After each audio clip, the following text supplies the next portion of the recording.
Subscribe now and press the bell icon. Never miss an update. नमस्कार दोस्तों, स्वागत है आप सभी लोगों का आपके अपने चैनल स्टडी विद भूषण पर। आज हम लेकर आए हैं पर्यावरण के टॉप 60 क्वेश्चंस जो आपके विगत वर्षों में सबसे ज़्यादा बार पूछे गए हैं, चाहे वो आपका एमपी टेट हो, यूपी टेट हो, रीट हो, एजाज टेट हो या सी टेट हो। तो चलिए वीडियो को स्टार्ट करते हैं। आपके इसमें पीसीएस लेवल तक के क्वेश्चन को उठाया गया है।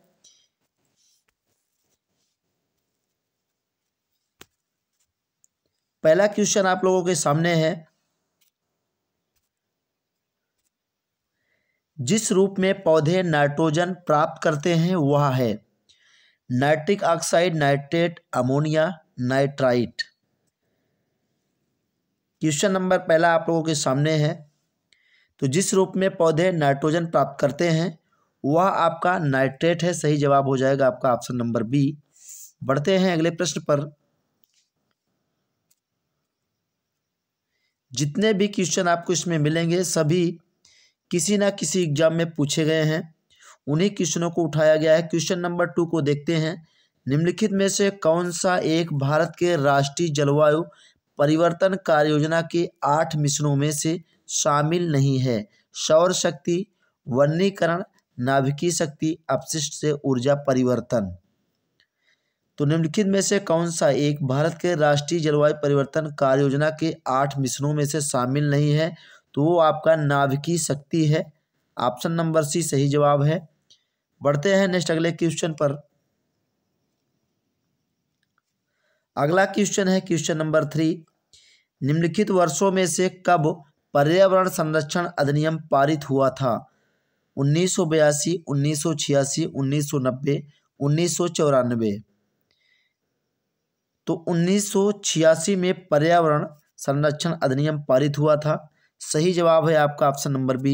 नेक्स्ट अगला क्वेश्चन देखते हैं। विश्व पर्यावरण दिवस जिस तारीख को मनाया जाता है वह है? क्वेश्चन नंबर 4 बहुत ही इंपॉर्टेंट क्वेश्चन है, क्योंकि ये हर बार और हर एग्जाम में पूछा जाता है अलग अलग तरीकों से। 21 मार्च, 23 सितंबर, 5 जून, 25 मई। तो इस प्रश्न का आप सभी लोगों को जवाब पता होगा। 5 जून सही जवाब है।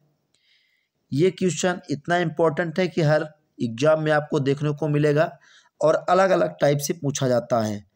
अगला प्रश्न देखते हैं। पर्यावरण किससे बनता है? जीवी घटकों से, भू आकृतिक घटकों से, अजैव घटकों से, उपयुक्त सभी से। क्वेश्चन नंबर 5 है आप सभी लोगों के सामने। तो सही जवाब होता है आपका ऑप्शन नंबर डी, उपयुक्त सभी से। पर्यावरण बनता है जीविकी घटकों से, भू आकृतिक घटकों से और अजैव घटकों से। अगर वीडियो आपको अच्छी लग रही है तो वीडियो को लाइक करें, अपने दोस्तों के साथ शेयर कर दें ताकि अधिक से अधिक लोगों तक यह वीडियो पहुंच सके। क्वेश्चन नंबर 6 देखते हैं। निम्नलिखित में से किस एक का संबंध पर्यावरणीय सुरक्षा से नहीं है? धारणीय विकास, गरीबी कम करना, वातानुकूल, कागज के थैलों का प्रयोग। तो आपको बताना है कि किस एक का संबंध पर्यावरणीय सुरक्षा से नहीं है। तो गरीबी कम करना ये आपका पर्यावरणीय सुरक्षा से संबंधित नहीं है। बढ़ते हैं अगले प्रश्न पर।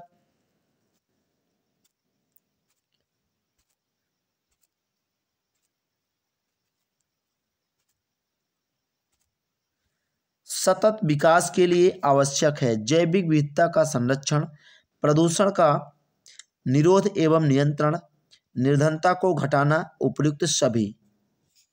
क्वेश्चन नंबर 7 है आप लोगों के सामने। सतत विकास के लिए आवश्यक है, तो ऑप्शन नंबर डी आपका सही जवाब हो जाएगा, उपयुक्त सभी। सतत विकास के लिए आवश्यक है जैविक विविधता का संरक्षण, प्रदूषण का निरोध एवं नियंत्रण, निर्धनता को घटाना, ये सभी सतत विकास के लिए आवश्यक हैं। बढ़ते हैं अगले प्रश्न पर।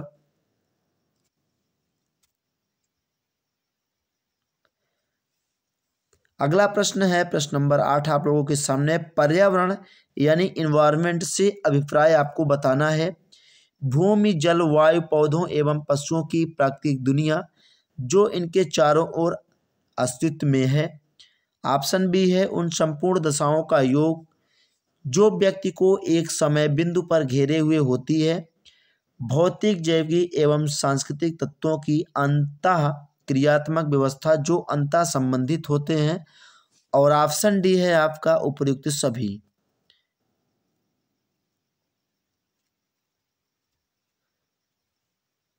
तो सही जवाब हो जाएगा आपका ऑप्शन नंबर डी, उपर्युक्त सभी। बढ़ेंगे अगले प्रश्न पर।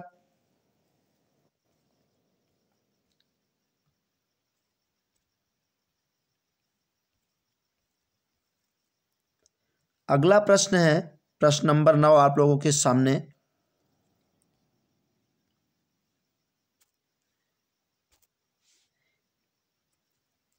पर्यावरणीय निश्चयवाद के प्रतिपादक कौन थे? Karl Ritter, Griffith, Taylor, Davis, इनमें से कोई नहीं। पर्यावरणीय निश्चयवाद के प्रतिपादक कार्ल रिटर थे। ऑप्शन नंबर ए सही जवाब है। अगला प्रश्न देखते हैं।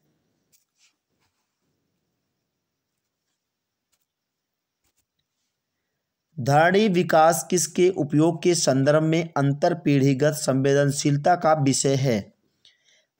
प्राकृतिक संसाधन, भौतिक संसाधन, औद्योगिक संसाधन, सामाजिक संसाधन। तो धारणी विकास किसके उपयोग के संदर्भ में अंतर पीढ़ीगत संवेदनशीलता का विषय है? तो आपका प्राकृतिक संसाधन। ऑप्शन नंबर ए सही जवाब हो जाएगा। बढ़ते हैं अगले प्रश्न पर।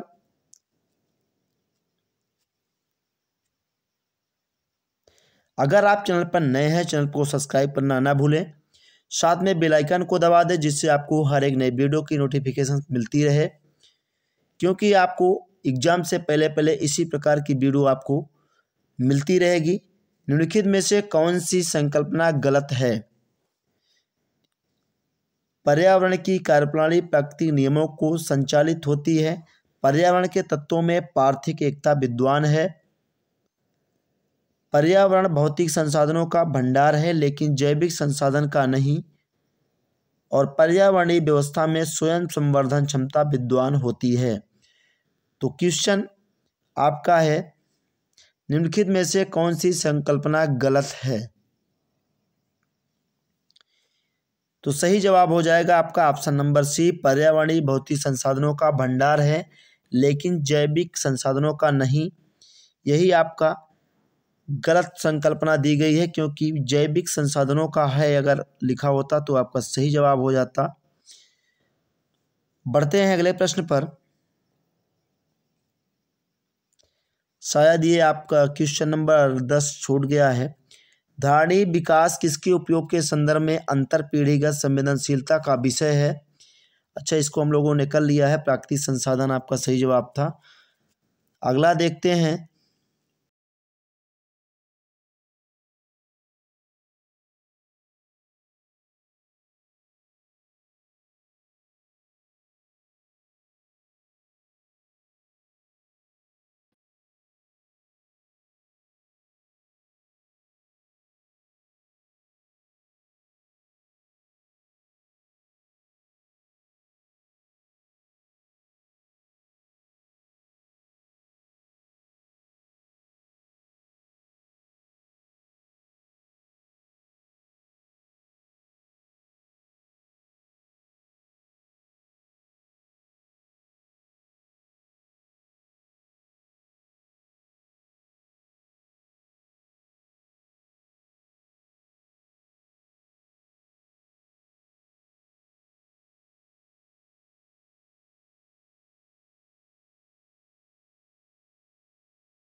एंड तक देखिएगा।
अभी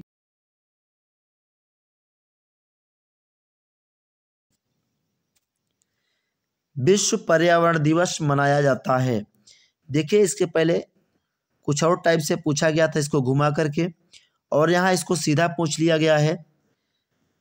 विश्व पर्यावरण दिवस आपका 5 जून को मनाया जाता है।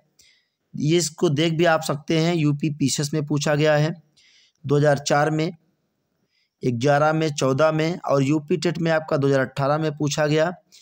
यूपी पीसीएस प्रे में पूछा गया 2012 में। उत्तर प्रदेश पीसीएस प्रे में प्रीलिम्स में 2006 में पूछा गया।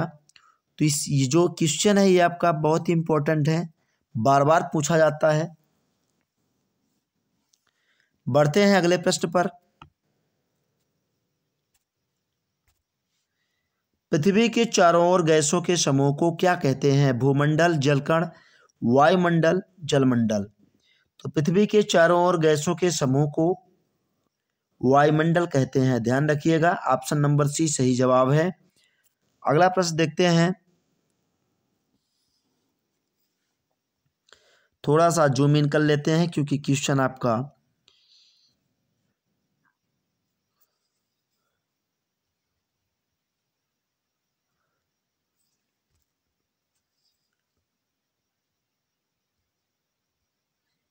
अब आपको सही से दिख रहा होगा। नीचे दिए जो 2 वाक्यांश दिए गए हैं, इन्हें से आपको एक सही है, उसी को आपको चुनना है। ऑप्शन कथन आपका ए है, प्राकृतिक वनस्पति जलवायु का सही सूचकांक है। कारण आपका दिया गया है, जल प्रिय पौधे आर्द्र जलवायु में पाए जाते हैं। और आपको बताना है उपयुक्त के संदर्भ में कौन जा एक सही है। कोड दिया गया है आपका, ए और आर दोनों सही हैं। आर ए का सही स्पष्टीकरण है। ऑप्शन बी है, ए और आर दोनों सही हैं किंतु आर ए का सही स्पष्टीकरण नहीं है। और ऑप्शन सी में है, ए सही है किंतु आर गलत है। ऑप्शन डी है, गलत है किंतु आर सही है। तो यहाँ आपका ए और आर दोनों सही हैं। आर ए का सही स्पष्टीकरण है। ऑप्शन नंबर ए सही जवाब हो जाएगा, क्योंकि ए आपका प्राकृतिक वनस्पति जलवायु का सही सूचकांक है कह रहा, और कारण आपसे कह रहा है कि जल प्रिय पौधे आर्द्र जलवायु में पाए जाते हैं। बढ़ते हैं अगले प्रश्न पर। अगला प्रश्न है, प्राकृतिक कृषि का अन्वेषक है तो मसानोबु फुफुका, एमएस रंधावा, और आपका ऑप्शन दो और आपको दिखा दे रहे हैं, एमएस स्वामीनाथन और नॉर्मन बोरलॉग।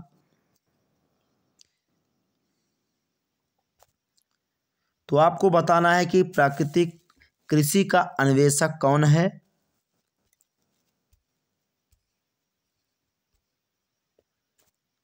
तो प्राकृतिक कृषि का अन्वेषक मसानोबु फुफुका, तो आपका ऑप्शन नंबर ए सही जवाब हो जाएगा। मसानोबु फुफुका आपका सही जवाब है, प्राकृतिक कृषि का अन्वेषक हैं। बढ़ते हैं अगले प्रश्न पर।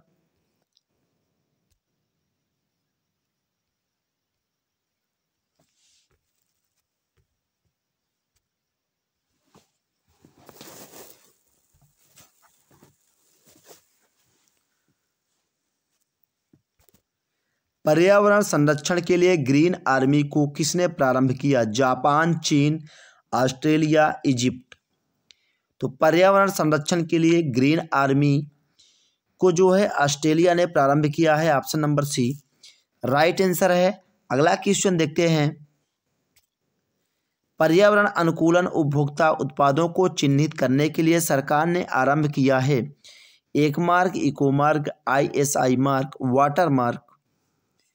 तो पर्यावरण अनुकूलन उपभोक्ता उत्पादों को चिन्हित करने के लिए सरकार ने इको मार्क आरंभ किया है। ध्यान रखिएगा, इको मार्क और एक मार्क में बहुत कन्फ्यूजन होता है। एक मार्क जो आपका होता है वो खाद्य पदार्थों में लगाया जाता है, और पर्यावरण से जब भी आपसे पूछा जाए ये आपको इको मार्क के साथ जाना है। बढ़ते हैं अगले प्रश्न पर।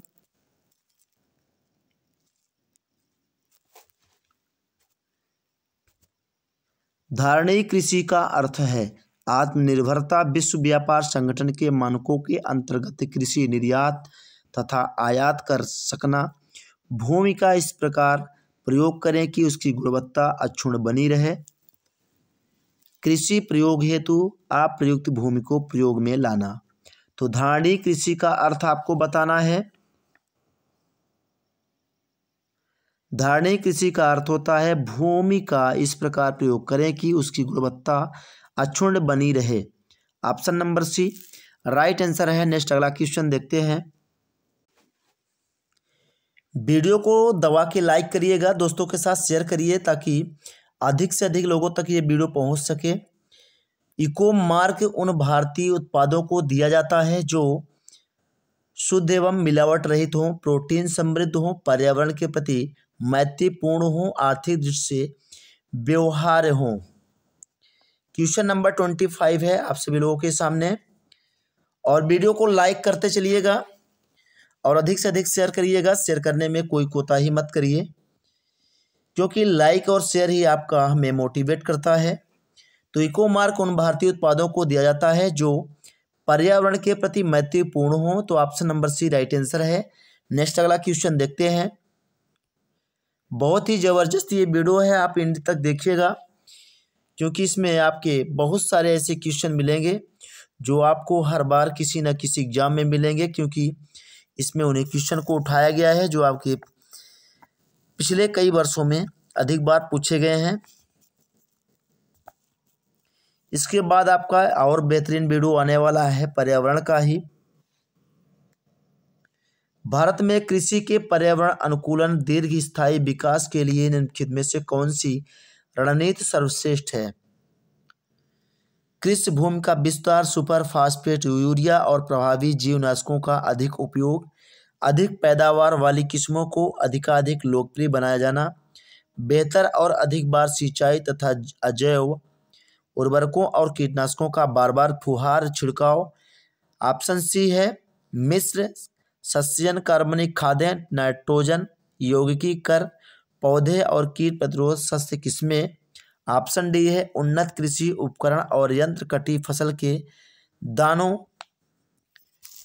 की क्षति न्यूनतम करने की सशक्त कीटनाशकों का प्रयोग और एकाधा सस्यन रीतियाँ। थोड़ा सा छोटा कर लेते हैं ताकि पूरा स्पष्ट आपको क्लियर दिखाई दे सके। क्वेश्चन नंबर 26 है, भारत में कृषि के पर्यावरण अनुकूलन दीर्घ स्थायी विकास के लिए आपसे पूछा जा रहा है कौन सी रणनीति सर्वश्रेष्ठ होगी। पर्यावरण अनुकूलन और दीर्घ स्थायी विकास के लिए 26 का आंसर दीजिए सभी लोग। सही जवाब होगा आपका मिश्र सस्यन, कार्बनिक खादें, नाइट्रोजन यौगिकीकर पौधे और कीट प्रतिरोधक शस्य किसमें। ऑप्शन नंबर सी सही जवाब है। नेक्स्ट अगला क्वेश्चन आप लोगों के सामने है, पलाचीमाड़ा जो पर्यावरण की उपस्थिति के कारण चर्चा में था, ये कहाँ अवस्थित है। कर्नाटक में, कोंकण में, केरल में, तमिलनाडु में। क्वेश्चन नंबर 27 है, तो पलाचीमाड़ा जो पर्यावरण की उपस्थिति के कारण चर्चा में था वो आपका केरल में अवस्थित है। ऑप्शन नंबर सी सही जवाब हो जाएगा। बढ़ेंगे अगले प्रश्न पर।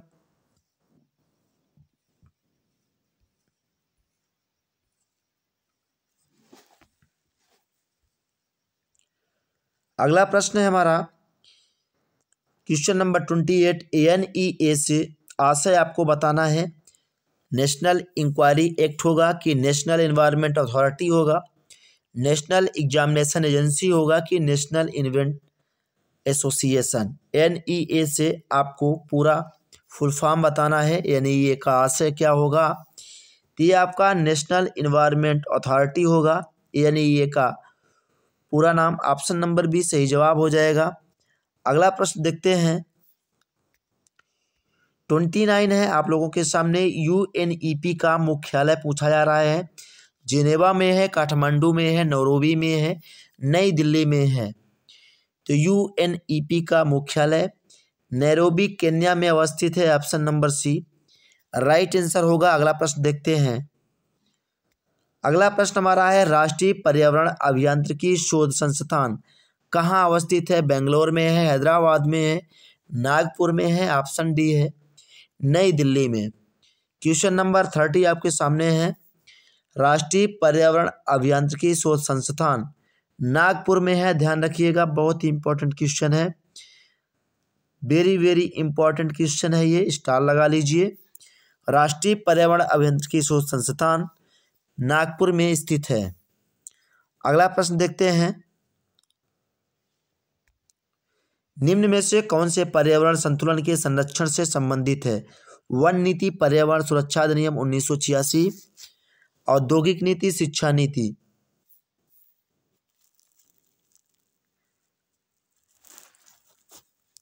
नीचे आपका कोड दिया गया है, कोड के हिसाब से आपको आंसर करना है। सही जवाब आपको चुनाव करना है कोड के अनुसार, ध्यान रखिएगा। कोड आपका नीचे दिया गया है। तो आपका पर्यावरण संतुलन के संरक्षण से वन नीति, पर्यावरण सुरक्षा, औद्योगिक नीति और शिक्षा नीति, ये सभी आपके पर्यावरण संतुलन के संरक्षण से संबंधित हैं। तो ऑप्शन नंबर डी आपका सही जवाब होगा, सभी चारों। बढ़ेंगे अगले प्रश्न पर। पर्यावरण में कौन सी व्याख्यावास हैबिटेट संबंध है। पर्यावरण जिसमें एक प्रजाति रहती है, ऑप्शन बी है क्षेत्र जिसमें एक प्रजाति रहती है, खाद्य जल में एक प्रजाति का आकार, ऑप्शन डी है ये सभी। क्वेश्चन नंबर 32 है,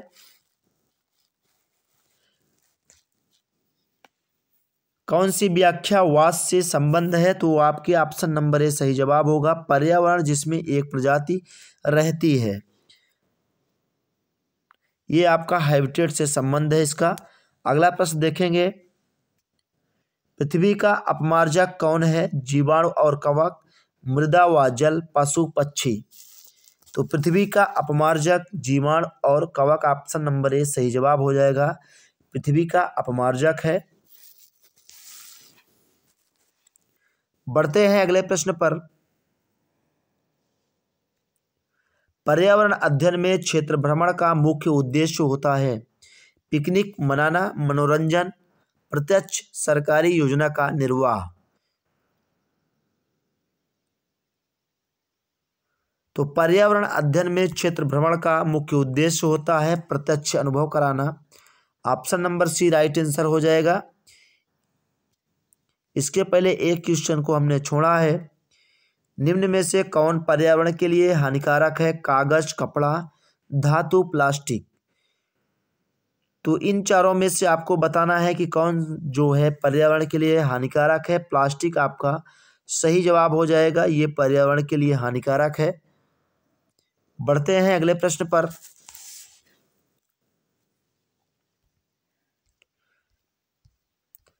थर्टी 35 तक हमने कर लिया है। अब यहां से शुरू करते हैं आपका 36। निम्न में कौन सा पर्यावरण अध्ययन का घटक नहीं है? मानव, वायुमंडल, जलमंडल, सौरमंडल।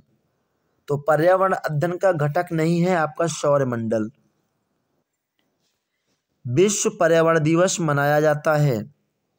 देखिए फिर से ये आपका 37 नंबर क्वेश्चन पे आया है। ये आपका यूपी टेट 2018 में और 11 में 2 बार यूपी टेट में ये पूछा गया और इस बार भी यूपी टेट में ये क्वेश्चन पूछा गया है।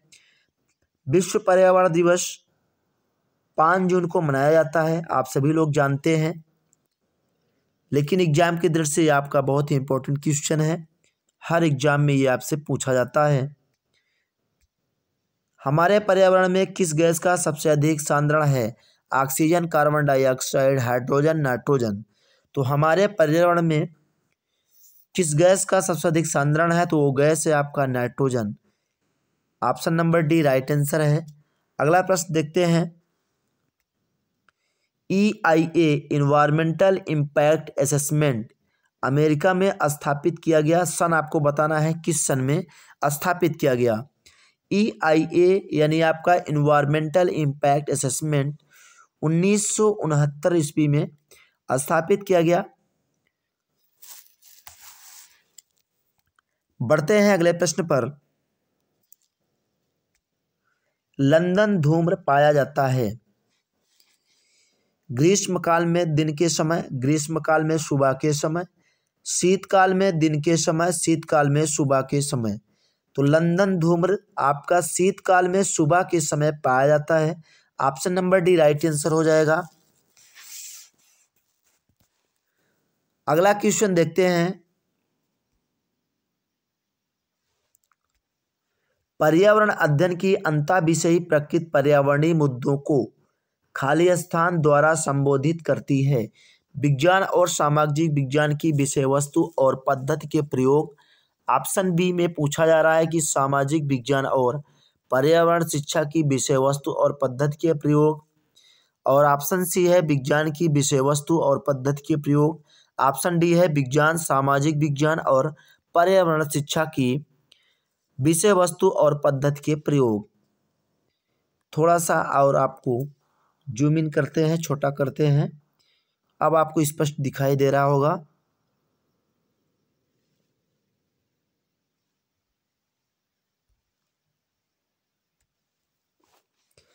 तो खाली स्थान में आपको बताना था पर्यावरण अध्ययन की अंतःविषयी प्रकृति पर्यावरणीय मुद्दों को विज्ञान, सामाजिक विज्ञान और पर्यावरण शिक्षा की विषय वस्तु और पद्धति के प्रयोग द्वारा संबोधित करती है।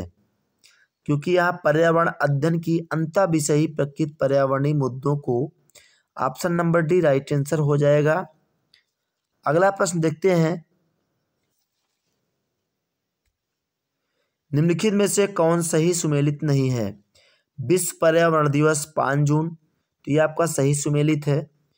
पृथ्वी दिवस आपका 22 अप्रैल, ये आपका सही सुमेलित है। तंबाकू निषेध दिवस, ये आपका सही सुमेलित नहीं है। ये आपका 31 मई राइट आंसर होगा। तो यही आपसे पूछा गया था, ऑप्शन नंबर सी सही जवाब होता है। कौन आपका सुमेलित नहीं था? ओजोन दिवस 16 सितंबर को। आप इसे जो है स्क्रीनशॉट लेकर रख सकते हैं, क्योंकि आपका यही मिलान गलत है। ये आपका 31 मई को तंबाकू निषेध दिवस मनाया जाता है।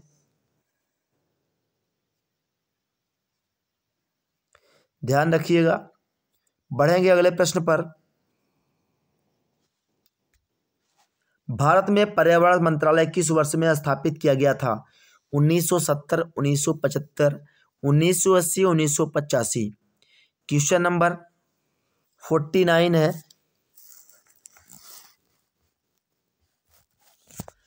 शायद बीच का हम लोगों ने कुछ छोड़ा है, पहले उसको कर लेते हैं। 42 के बाद 43 की तरफ चलते हैं।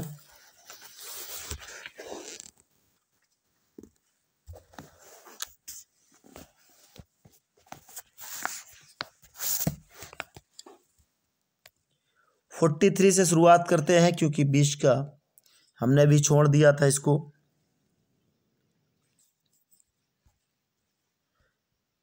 अब ये आपका कथन और निष्कर्ष भी आपको दिखाई देंगे।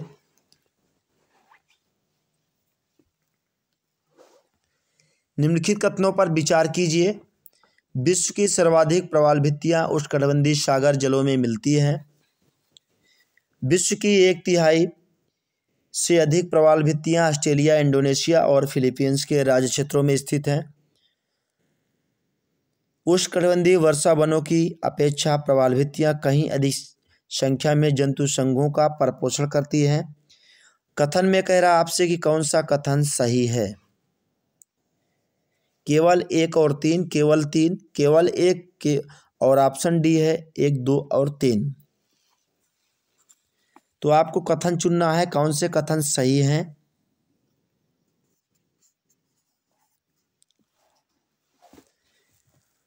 तो विचार करके आपको बताना था। आपका option number D right answer हो जाएगा। सभी कथन आपके सही हैं। बढ़ते हैं अगले प्रश्न पर।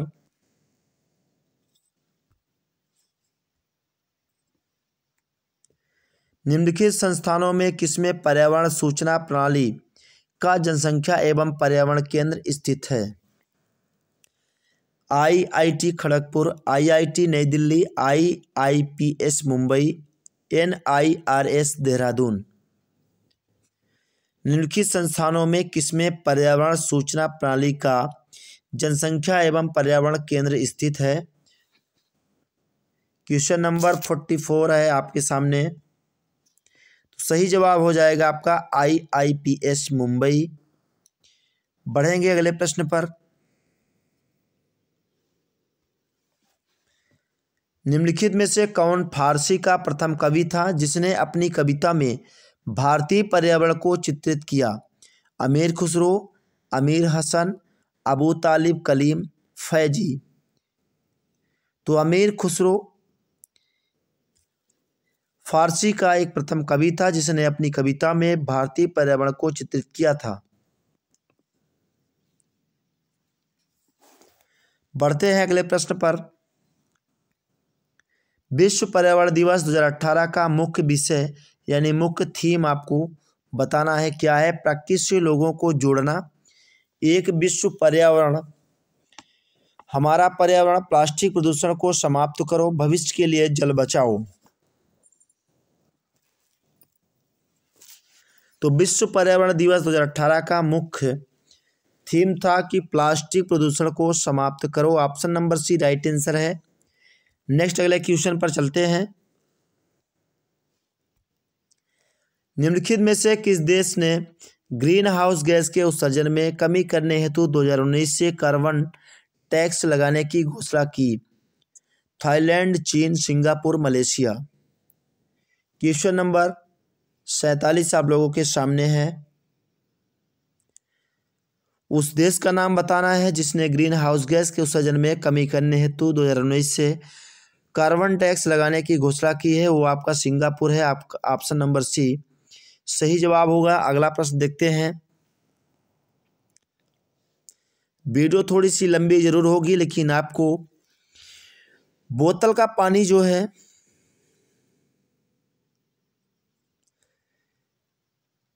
लेकर बैठना है। जैव विविधता दिवस कब मनाया जाता है। 29 दिसंबर, 27 जून, 28 फरवरी, 30 जनवरी।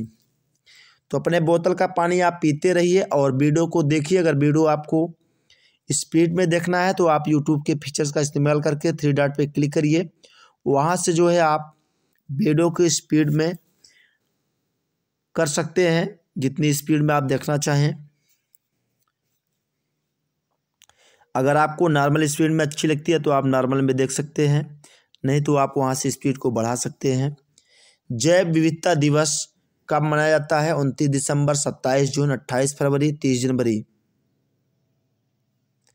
तो 29 दिसंबर को आपका जैव विविधता दिवस मनाया जाता है। तो आप अपने साथ एक बोतल का पानी रखें ताकि आपको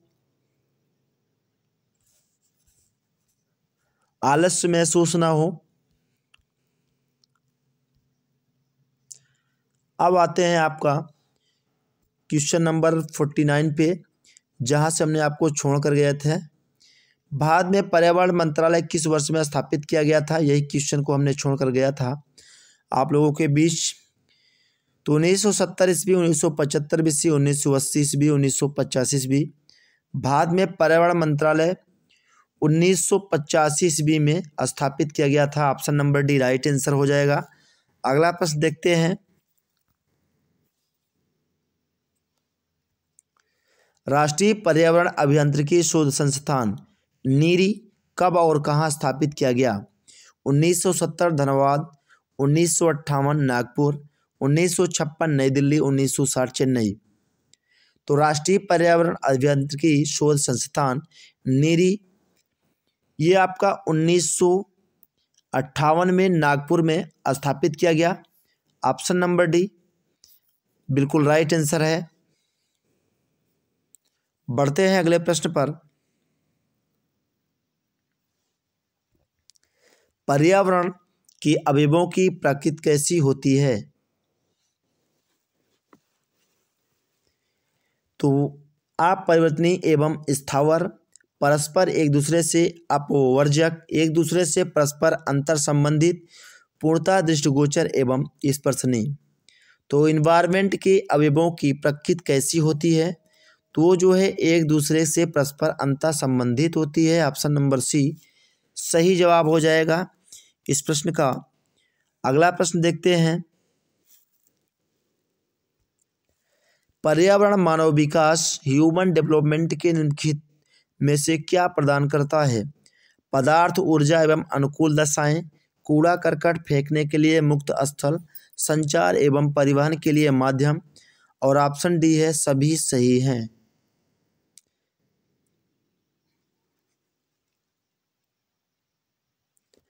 तो पर्यावरण मानव विकास के लिए सभी सही है। ऑप्शन नंबर डी सही जवाब हो जाएगा। पर्यावरण मानव विकास के लिए पदार्थ, ऊर्जा एवं अनुकूल दशाएं प्रदान करता है, कूड़ा करकट फेंकने के लिए मुक्त स्थल भी प्रदान करता है, संचार एवं परिवहन के लिए माध्यम भी प्रदान करता है। तो आपका सभी सही हैं। अगला प्रश्न देखते हैं। निम्नलिखित में से कौन सा तत्व सांस्कृतिक पर्यावरण कल्चर इन्वायरमेंट की रचना करता है? आर्थिक तत्व, सामाजिक तत्व, राजनैतिक तत्व। ऑप्शन डी है सभी सही हैं।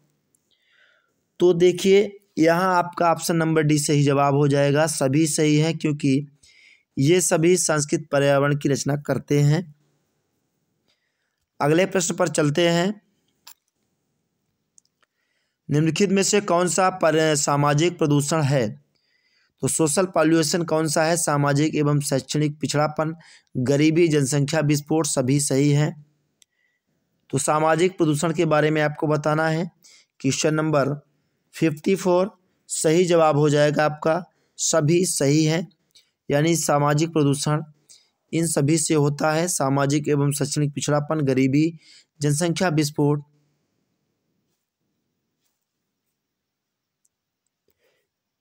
ये सभी आपके सामाजिक प्रदूषण के कारण है। अगला प्रश्न देखते हैं। निम्नलिखित में से कौन सा एक पर्यावरण अध्ययन के संबंध में सच नहीं है? पर्यावरण अध्ययन की प्रकृति एकीकृत है, पर्यावरण अध्ययन बाल केंद्रित अध्ययन है, पर्यावरण अध्ययन बच्चों को अपने परिवेश को खोजने का अवसर देता है, पर्यावरण अध्ययन वर्णनों और परिभाषाओं पर बल देता है। तो आपको छांटना था कि पर्यावरण अध्ययन के संबंध में सच नहीं है। तो पर्यावरण अध्ययन वर्णनों और परिभाषाओं पर बल देता है, यही आपका गलत उत्तर आपको छांटना था। यही आपका सही नहीं है, ये बात सच नहीं है। बढ़ते हैं अगले प्रश्न पर।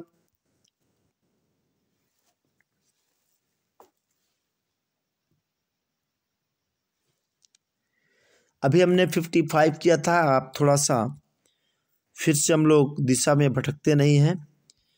56 के स्टार्ट करते हैं। 56 आपके सामने है। पर्यावरण अध्ययन में बच्चों को जोड़ने की सबसे प्रभावशाली युक्ति है। किस्से, कहानियां, पाठ्यपुस्तक का चयन, शिक्षक द्वारा व्याख्याएं, कक्षा निदर्शन। तो पर्यावरण अध्ययन में बच्चों को जोड़ने की सबसे प्रभावशाली युक्ति किस्से, कहानियां हैं। ऑप्शन नंबर ए राइट आंसर हो जाएगा। ये देखिए सीटेट 2019 में पूछा गया क्वेश्चन है। अगला प्रश्न देखते हैं। निम्नलिखित में से क्या पर्यावरण अध्ययन में आकलन के लिए संकेतक नहीं होना चाहिए?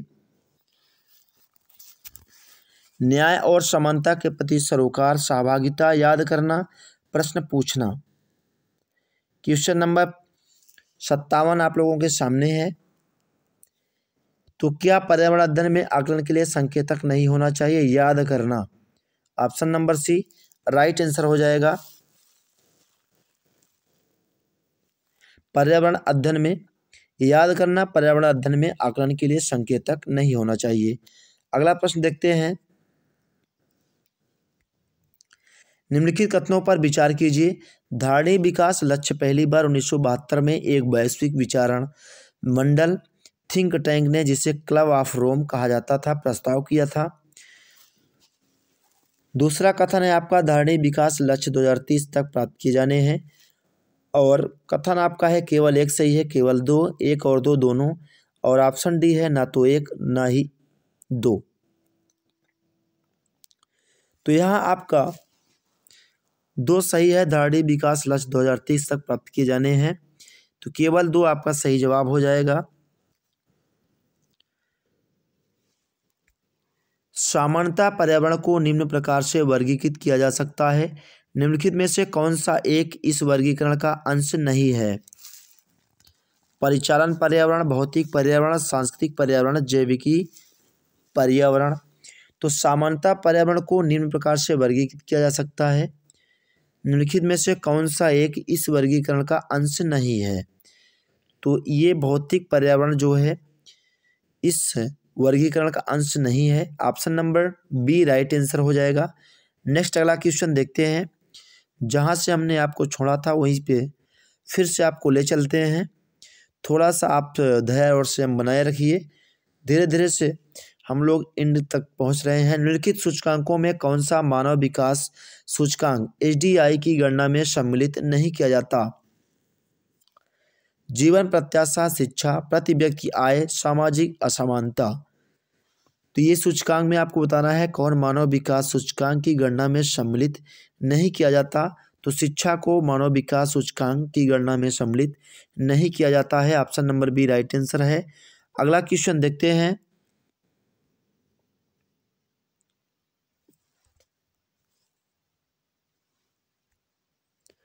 वर्ष 1987 में संयुक्त राष्ट्र में पर्यावरण से संबंधित एक प्रतिवेदन की प्रस्तुति के उपरांत धारणी विकास सस्टेनेबल डेवलपमेंट पर चर्चा आरंभ हुई।